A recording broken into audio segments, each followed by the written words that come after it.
The Custom House continued. Section 2 of The Scarlet Letter by Nathaniel Hawthorne.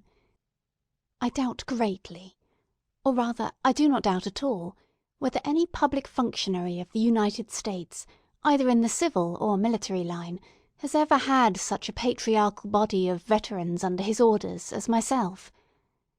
The whereabouts of the oldest inhabitant was at once settled when I looked at them. For upwards of 20 years before this epoch, the independent position of the collector had kept the Salem Custom House out of the whirlpool of political vicissitude which makes the tenure of office generally so fragile. A soldier, New England's most distinguished soldier, he stood firmly on the pedestal of his gallant services, and, himself secure in the wise liberality of the successive administrations through which he had held office, he had been the safety of his subordinates in many an hour of danger and heartquake. General Miller was radically conservative, a man over whose kindly nature habit had no slight influence, attaching himself strongly to familiar faces, and with difficulty moved to change, even when change might have brought unquestionable improvement. Thus, on taking charge of my department, I found few but aged men. They were but ancient sea captains for the most part, who, after being tossed on every sea, and standing up sturdily against life's tempestuous blast, had finally drifted into this quiet nook, where, with little to disturb them, except the periodical terrors of a presidential election, they one and all acquired a new lease of existence. Though by no means less liable than their fellow men to age and infirmity, they had evidently some talisman or other that kept death at bay. 2 or 3 of their number, as I was assured, being gouty and rheumatic, or perhaps bedridden, never dreamed of making their appearance at the Custom House during a large part of the year, but, after a torpid winter, would creep out into the warm sunshine of May or June, go lazily about what they termed duty, and, at their own leisure and convenience, betake themselves to bed again. I must plead guilty to the charge of abbreviating the official breath of more than one of these venerable servants of the Republic. They were allowed, on my representation, to rest from their arduous labours, and soon afterwards, as if their sole principle of life had been zeal for their country's service, as I verily believe it was, withdrew to a better world. It is a pious consolation to me that, through my interference, a sufficient space was allowed them for repentance of the evil and corrupt practices into which, as a matter of course, every Custom House officer must be supposed to fall. Neither the front nor the back entrance of the Custom House opens on the road to Paradise. The greater part of my officers were Whigs. It was well for their venerable brotherhood that the new Surveyor was not a politician, and, though a faithful Democrat in principle, neither received nor held his office with any reference to political services. Had it been otherwise, had an active politician been put into this influential post, to assume the easy task of making head against a Whig collector, whose infirmities withheld him from the personal administration of his office, hardly a man of the old corps would have drawn the breath of official life within a month after the exterminating angel had come up the Custom House steps. According to the received code in such matters, it would have been nothing short of duty, in a politician, to bring every one of those white heads under the axe of the guillotine.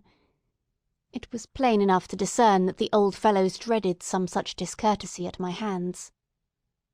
It pained, and at the same time amused me, to behold the terrors that attended my advent, to see a furrowed cheek, weather-beaten by half a century of storm, turn ashy pale at the glance of so harmless an individual as myself, to detect, as one or another addressed me, the tremor of a voice, which, in long past days, had been wont to bellow through a speaking trumpet hoarsely enough to frighten Boreas himself to silence. They knew, these excellent old persons, that, by all established rule, and, as regarded some of them, weighed by their own lack of efficiency for business, They ought to have given place to younger men, more orthodox in politics, and altogether fitter than themselves to serve our common uncle. I knew it too, but could never quite find in my heart to act upon the knowledge. Much and deservedly to my own discredit, therefore, and considerably to the detriment of my official conscience, they continued, during my incumbency, to creep about the wharves and loiter up and down the custom-house steps. They spent a good deal of time, also, asleep in their accustomed corners, with their chairs tilted back against the walls, awaking, however, once or twice in the forenoon, to bore one another with the several thousandth repetition of old sea-stories and mouldy jokes that had grown to be passwords and countersigns among them. The discovery was soon made, I imagine, that the new surveyor had no great harm in him.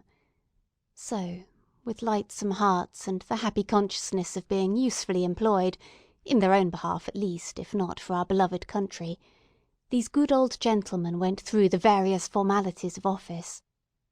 Sagaciously under their spectacles did they peep into the holds of vessels. Mighty was their fuss about little matters, and marvellous, sometimes, the obtuseness that allowed greater ones to slip between their fingers. Whenever such a mischance occurred, when a waggon-load of valuable merchandise had been smuggled ashore, at noonday perhaps, and directly beneath their unsuspicious noses, nothing could exceed the vigilance and alacrity with which they proceeded to lock and double-lock, and secure with tape and sealing-wax, all the avenues of the delinquent vessel. Instead of a reprimand for their previous negligence, the case seemed rather to require a eulogium on their praiseworthy caution after the mischief had occurred, a grateful recognition of the promptitude of their zeal the moment that there was no longer any remedy. Unless people are more than commonly disagreeable, it is my foolish habit to contract a kindness for them.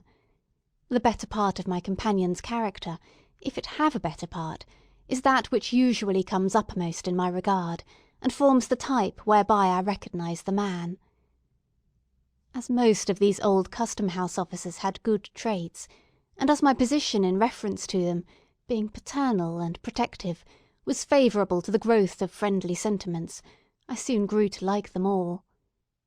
It was pleasant in the summer forenoons, when the fervent heat, that almost liquefied the rest of the human family, merely communicated a genial warmth to their half-torpid systems.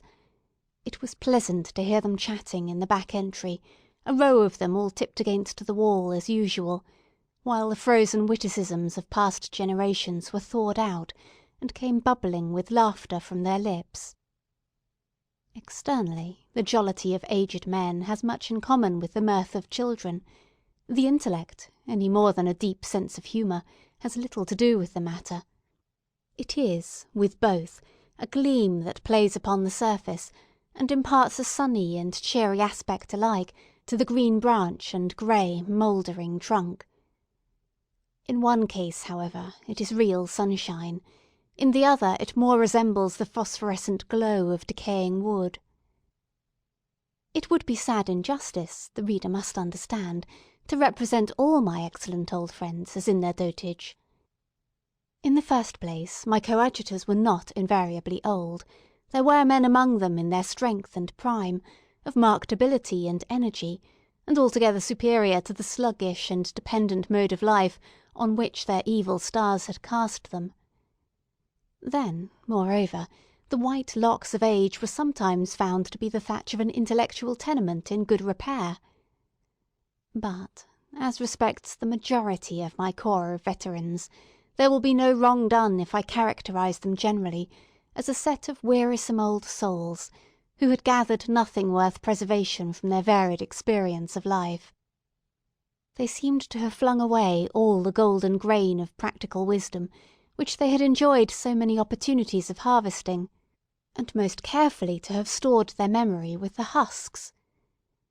They spoke with far more interest and unction of their morning's breakfast, or yesterday's, today's, or tomorrow's dinner, than of the shipwreck of 40 or 50 years ago, and all the world's wonders which they had witnessed with their youthful eyes.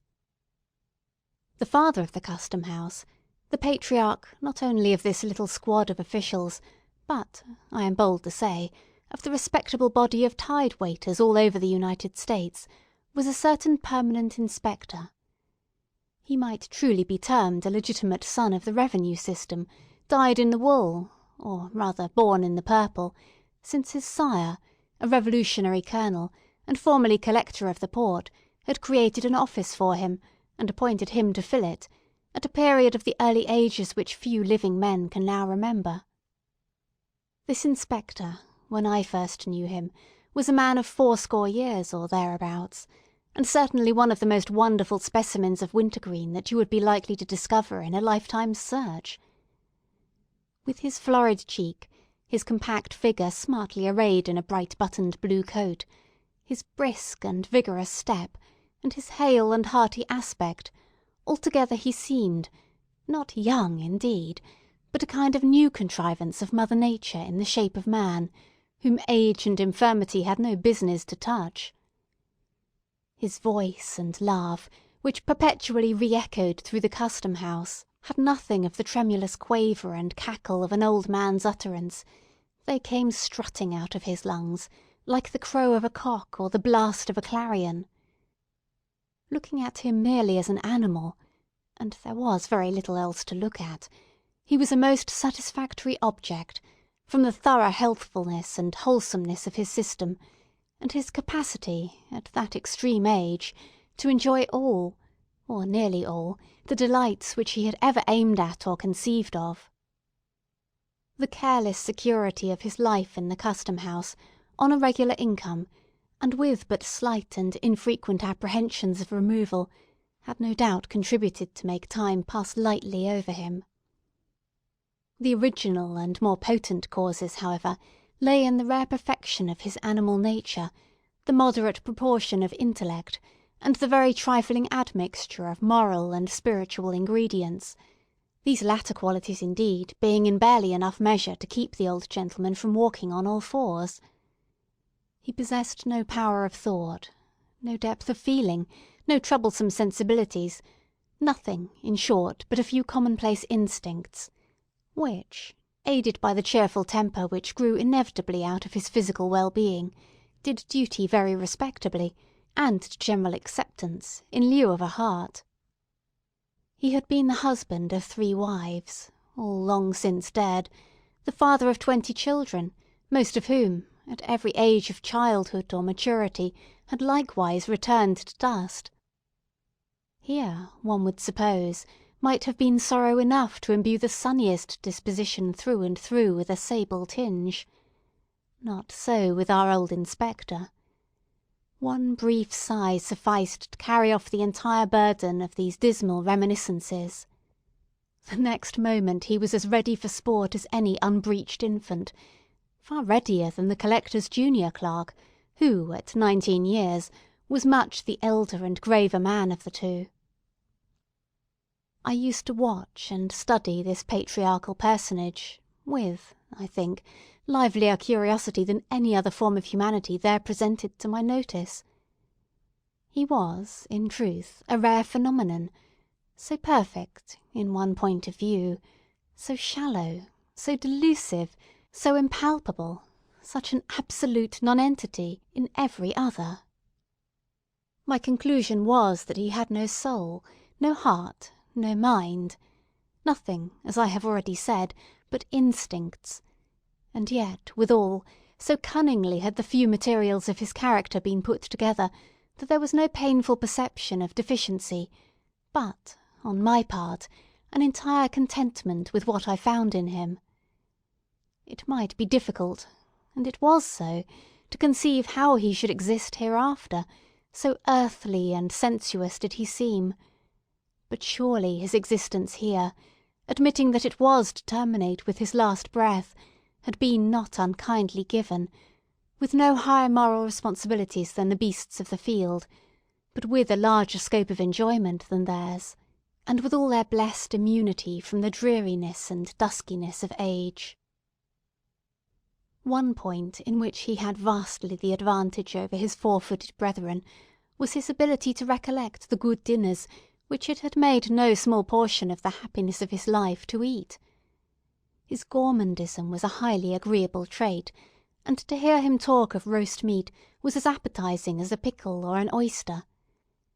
As he possessed no higher attribute, and neither sacrificed nor vitiated any spiritual endowment by devoting all his energies and ingenuities to subserve the delight and profit of his maw, it always pleased and satisfied me to hear him expatiate on fish, poultry, and butcher's meat, and the most eligible methods of preparing them for the table.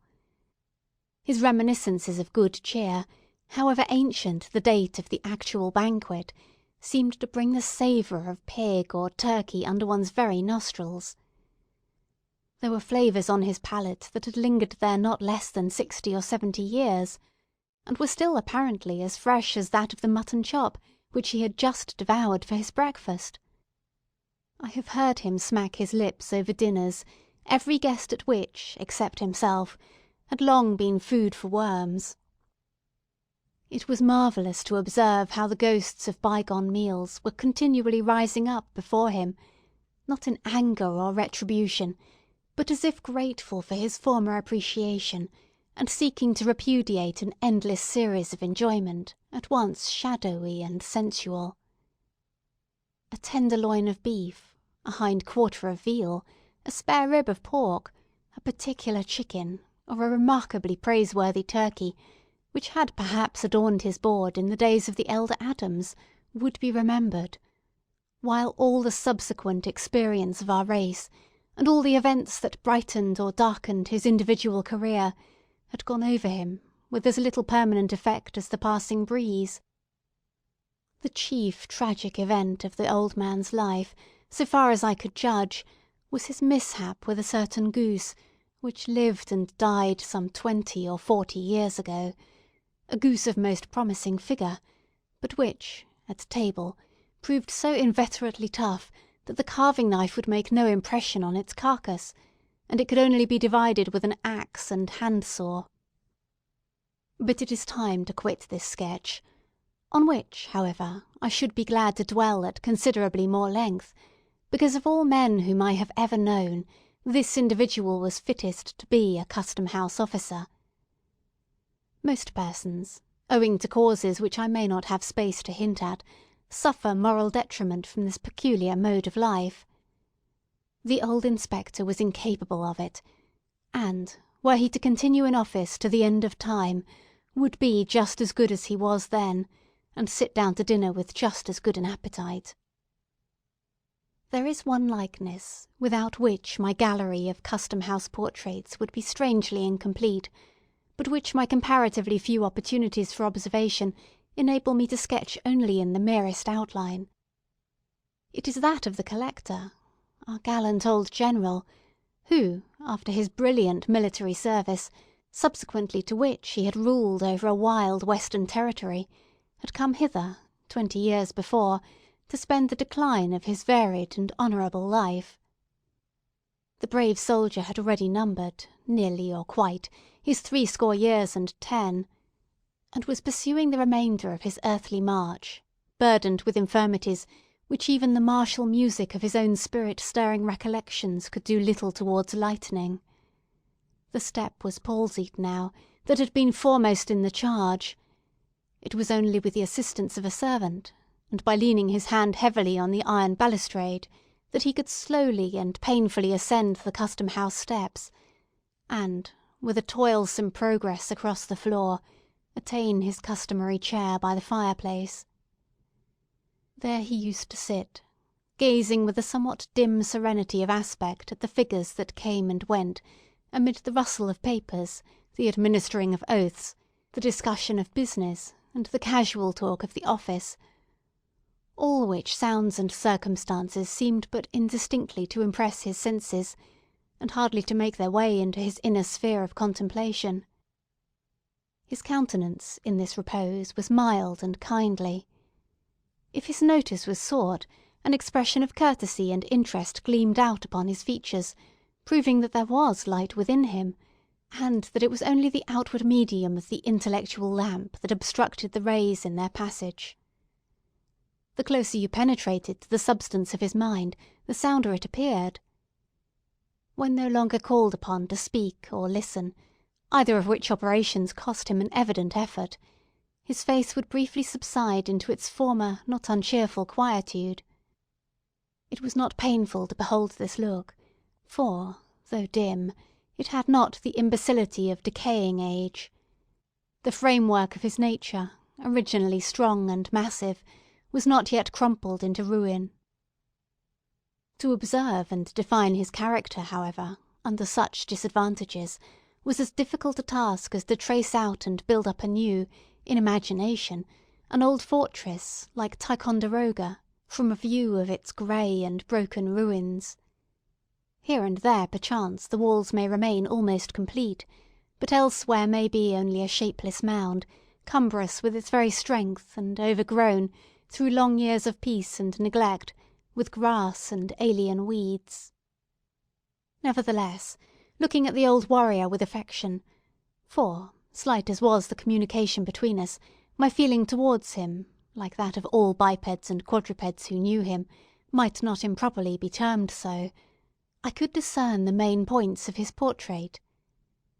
It was marked with the noble and heroic qualities which showed it to be not a mere accident, but of good right, that he had won a distinguished name. His spirit could never, I conceive, have been characterized by an uneasy activity. It must, at any period of his life, have required an impulse to set him in motion. But, once stirred up, with obstacles to overcome and an adequate object to be attained, it was not in the man to give out or fail. The heat that had formerly pervaded his nature, and which was not yet extinct, was never of the kind that flashes and flickers in a blaze, but rather a deep red glow, as of iron in a furnace. Weight, solidity, firmness, this was the expression of his repose, even in such decay as had crept untimely over him at the period of which I speak. But I could imagine, even then, that, under some excitement which should go deeply into his consciousness, roused by a trumpet's peal, loud enough to awaken all of his energies that were not dead, but only slumbering, he was yet capable of flinging off his infirmities like a sick man's gown, dropping the staff of age to seize a battle-sword, and starting up once more a warrior. And, in so intense a moment, his demeanour would have still been calm. Such an exhibition, however, was but to be pictured in fancy, not to be anticipated nor desired. What I saw in him, as evidently as the indestructible ramparts of old Ticonderoga, already cited as the most appropriate simile, was the features of stubborn and ponderous endurance, which might well have amounted to obstinacy in his earlier days, of integrity that, like most of his other endowments, lay in a somewhat heavy mass, and was just as unmalleable or unmanageable as a ton of iron ore, and of benevolence, which, fiercely as he led the bayonets on at Chippewa or Fort Erie, I take to be of quite as genuine a stamp as what actuates any or all of the polemical philanthropists of the age. He had slain men with his own hand, for aught I know.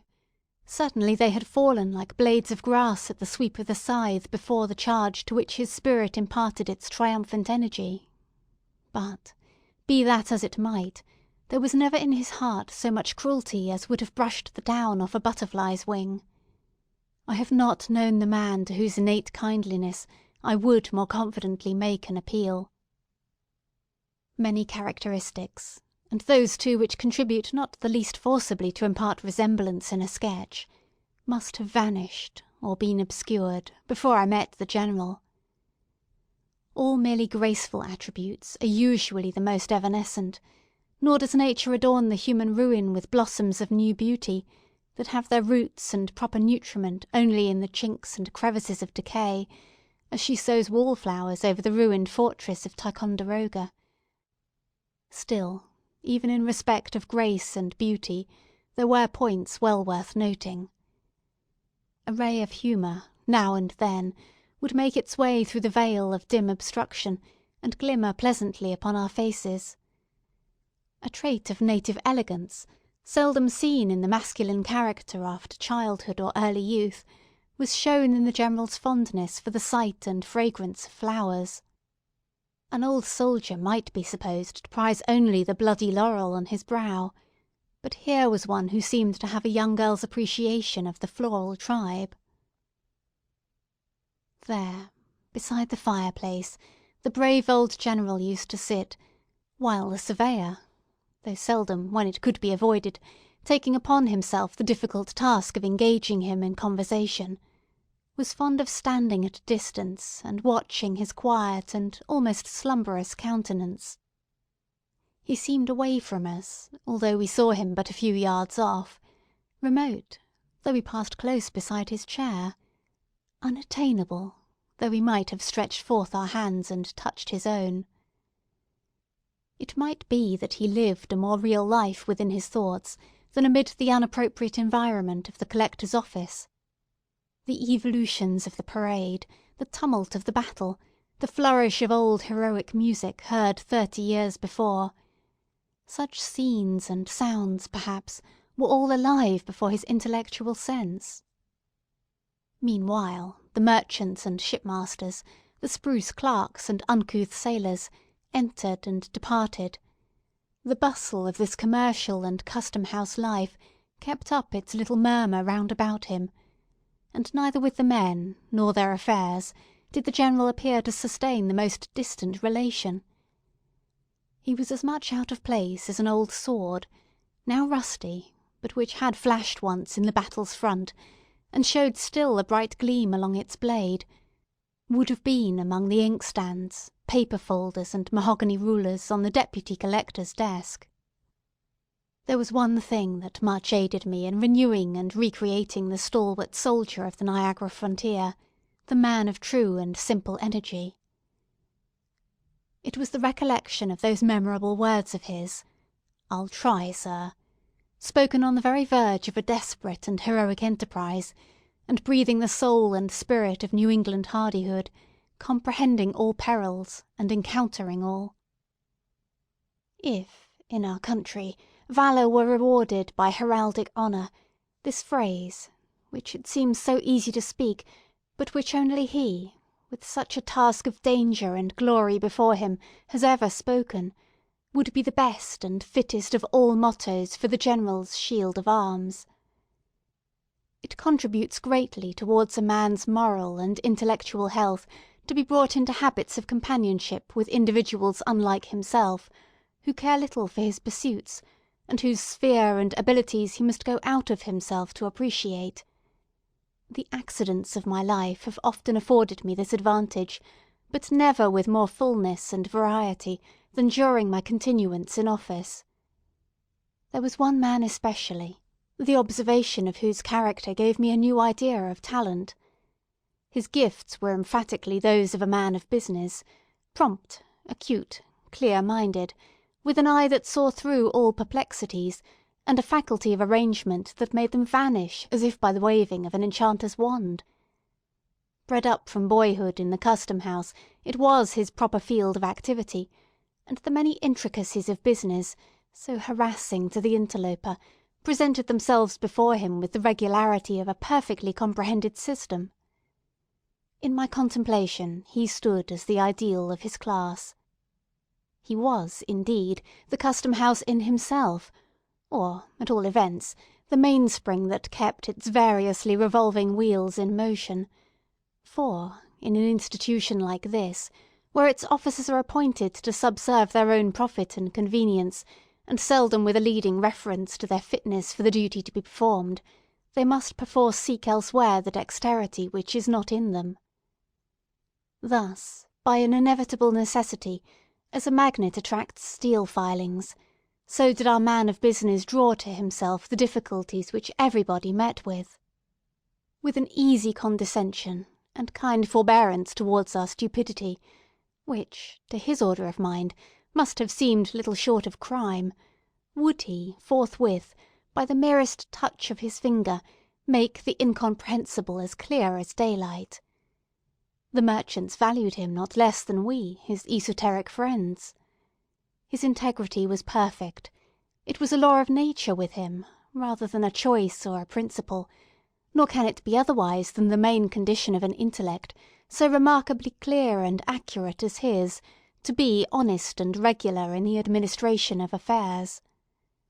A stain on his conscience, as to anything that came within the range of his vocation, would trouble such a man very much in the same way, though to a far greater degree, than an error in the balance of an account, or an ink blot on the fair page of a book of record.